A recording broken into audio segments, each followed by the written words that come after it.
Bonsoir. La saison cycliste commence bien, même très bien pour les Français, puisqu'un jeune coureur de 23 ans, Michel Laurent, a remporté cet après-midi Paris-Nice. Michel Laurent a construit sa victoire dans l'étape contre la montre de la Turbie. Il a devancé des garçons comme Bernard Vallet, un jeune espoir, Zotomel, Cocagna, Kuiper et Mertens. Au classement général, Michel Laurent précède le champion du monde Kuiper, Luis Cocagna et le Belge Mertens. Une excellente performance en vérité. Football maintenant avec nos panneaux dans le groupe A. Il s'agit de la deuxième division bien sûr. Laval et Rennes ont gagné difficilement. Rennes est toujours en tête avec 42 points devant Laval 38. Caen est troisième avec 33. Lorient quatrième avec 32. Groupe B. Le Red Star a été battu. Cannes également.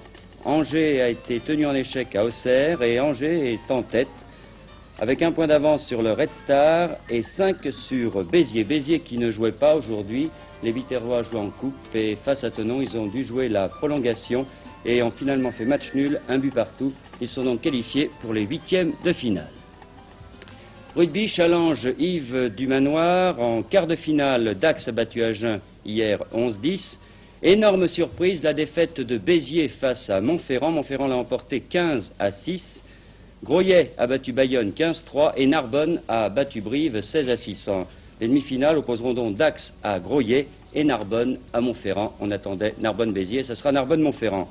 Challenge de l'Espérance, demi-finale, Nice a battu Bourg 19-15 et Tulle a battu Marmande 27-6. En finale donc Tulle à Nice.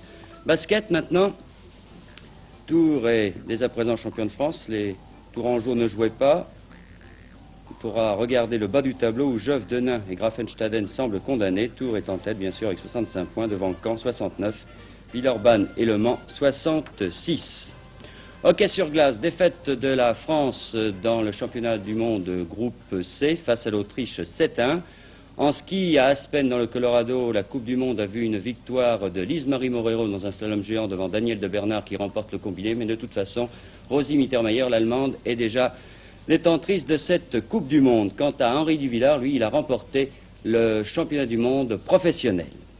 Handball, dans la poule A, victoire du PUC et de CA Saint-Maur. CA Saint-Maur est en tête devant le Paris Université Club qui est à 1 point. Metz est à 2 points. Et dans le groupe B, c'est Strasbourg qui est en tête avec 39 points. Deuxième Dijon 36. Troisième SMUC 33. Des résultats également de patinage de vitesse. Record du monde du 10 000 mètres pour le néerlandais Piet Klein en 14,43 et 92 centièmes.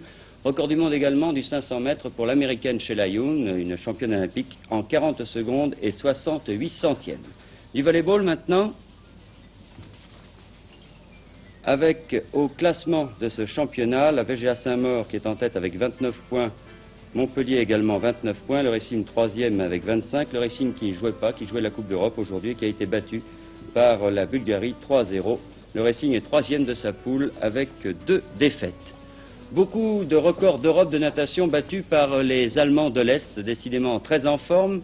Record du monde du 200 mètres féminin pour Anda Stiel en 2,13 et 50 centièmes.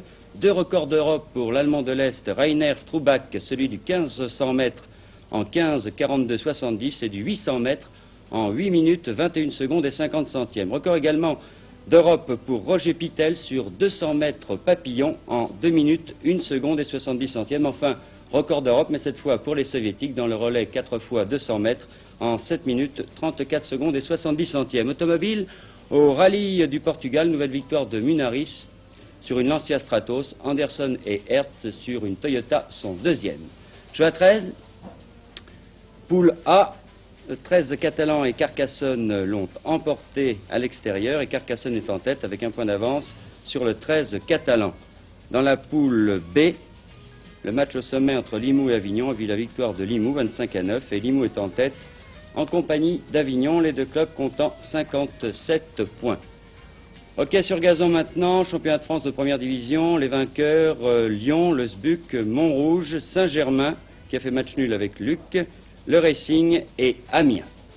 Voilà, je vous rappelle les résultats du tiercé, le 8, le 15 et le 5. Et en vous rappelant la belle victoire de Michel Laurent sur Paris-Nice, je vous donne rendez-vous pour notre émission magazine Stade 2 à 18h40. À tout à l'heure.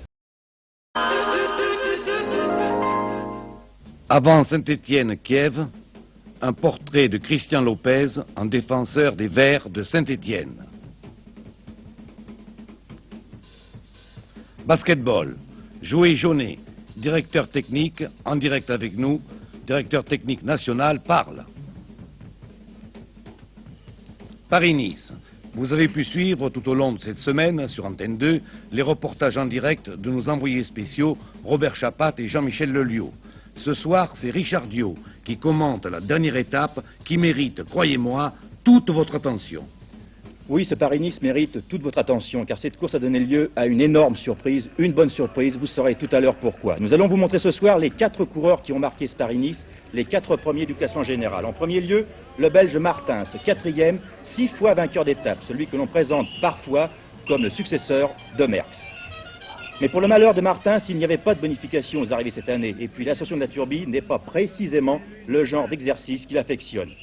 Mais à 23 ans, Martins a confirmé qu'il avait un fameux tempérament. Martins, c'est un Flamand, et dans les Flandres, une famille se sentirait déshonorée si elle n'avait pas un champion cycliste. Voilà pourquoi nos amis belges n'ont pas de souci à se faire, même si Martins a été battu dans Paris-Nice aujourd'hui.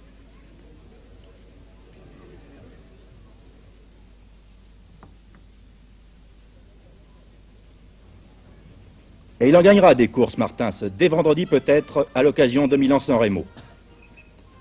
En revanche, au rang des déceptions, même si...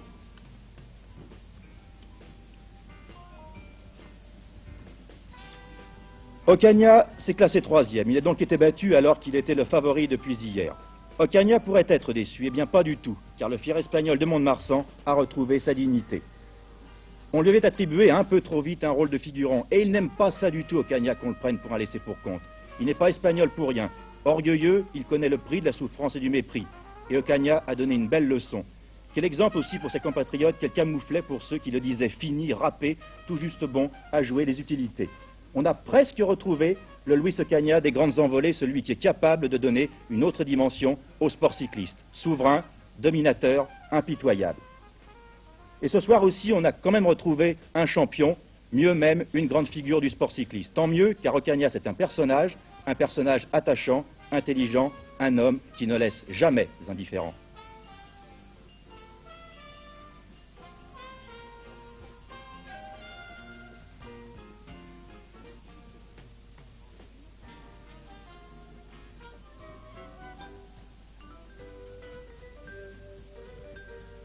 Le Hollandais Kuiper, que vous devinez là, est 2e. Il a perdu Paris-Nice sur les 9 km de la Turbie. Il avait peut-être le pressentiment qu'il ne gagnerait pas, Kuiper, car il avait revêtu son maillot arc-en-ciel de champion du monde et non pas le maillot blanc de leader de la course. Mais pourtant, Kuiper 2e, c'est la confirmation d'un homme de grand talent. Champion olympique, champion de Hollande, champion du monde, Kuiper n'a pas fini de nous étonner. Dommage que sa morphologie un peu massive ne lui ait pas permis de s'exprimer totalement. Presque constamment debout sur les pédales, Kuiper, de son allure assez peu orthodoxe, a concédé 39 secondes au vainqueur, un vainqueur inattendu. Freddy Martens, 21, 32, 26e, 21 minutes, 32 secondes, 6e pour Freddy Martens. Le vainqueur de Paris-Nice, eh bien oui, c'est un Français, non pas Poulidor, mais un tout jeune, Michel Laurent, 23 ans. Celui-là même qui avait gagné le Tour de Corse dimanche dernier. Il ne s'agit pas de crier cocorico, ni de jouer du violon ou faire du lyrisme, mais simplement de saluer l'avènement d'un espoir. Mais soyons prudents, l'expérience nous a appris à ne pas nous montrer trop exubérants, car les déceptions sont fréquentes en France. Toutefois, Paris-Nice, c'est une grande course, et puis, si Laurent a... Les deux premiers de cette ultime étape de Paris-Nice, les voici. Bernard Vallet, grande révélation de Paris-Nice. Deuxième de l'ascension de la Turbie, et longtemps meilleur temps. Et Michel Laurent, qui dans les toutes dernières minutes est venu lui souffler la victoire de l'étape, mais a fait mieux encore, puisqu'il a aussi soufflé la victoire générale au champion du monde lui-même, Henning Kuiper. Michel Laurent, pour vous la vie est belle. Il y a 8 jours, vous remportiez le Tour de Corse, et maintenant Paris-Nice, vous êtes devenu le grand monsieur des courses par étapes. Ben oui, sans que personne peut-être s'y attende. Je remporte 2 courses à étapes de suite. Et j'ai marché très bien depuis le Tour de Corse. Et j'avais préparé ma saison en vue de Paris-Nice et des courses de début de saison, car je marche toujours très bien en début de saison. Bernard Vallet, vous étiez dans une équipe absolument pas comparable à celle de Michel Laurent, où on cherchait les leaders. Chez vous, il y a beaucoup de leaders.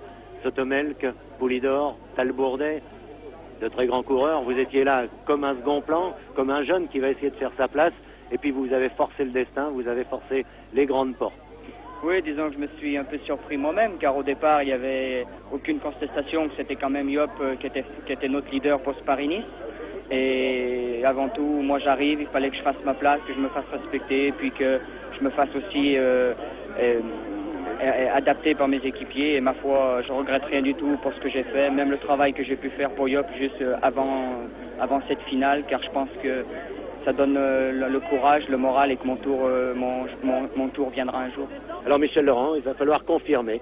On n'est pas oui. comme ça, le vainqueur des 2 premières courses par étape de l'année. Oh là là, ça va être très difficile peut-être, mais je pense que en faisant mon métier comme il faut et la suite de la saison, il faudra peut-être confirmer mon résultat.